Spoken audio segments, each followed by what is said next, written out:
Intro. Can one man's inner journey change the lives of millions? Today, we take you on a journey through the life of a prince who left behind his palace to become an enlightened one. The story of Siddhartha Gautama, known to the world as the Buddha. Part 1, A Palace Like a Cage. 6th century BCE. In the region of Lumbini, in what is now Nepal, a child is born to a royal family, Siddhartha. His destiny is clear, he is to be a prince, then a king. But fate has a different path in store. His father tries to shield him from the suffering of the world. Siddhartha grows up in luxury, unaware of pain, sickness, or death.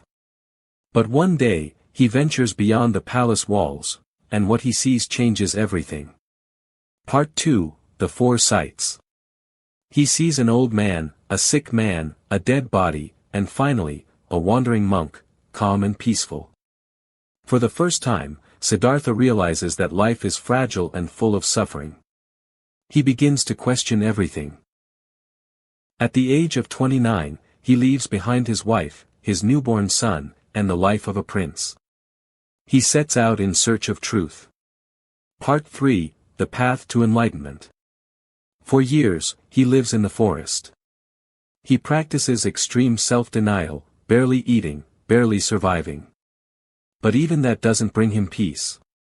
Then, in a place called Bodhi, he sits beneath a fig tree and makes a vow. I will not rise until I discover the truth. That night, he sees it clearly. The nature of suffering. Its cause.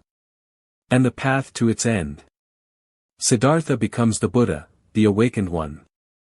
Part 4, The Buddha Speaks. Now a teacher, he travels for the next 45 years. He speaks to rich and poor, men and women, nobles and servants alike. He teaches the Four Noble Truths. Life is suffering. Suffering is caused by desire. Letting go of desire ends suffering. There is a path to this release, the Noble Eightfold Path. He worships no gods. For him, salvation comes from within. Part 5, The Final Journey. At the age of 80, his final words are: all things are impermanent. Work out your own salvation with diligence. He passes away in Kusinagara, but leaves behind more than a body, he leaves a legacy that continues to inspire millions. Today, the Buddha is not just a religious figure, he's a symbol of deep transformation and the universal search for peace.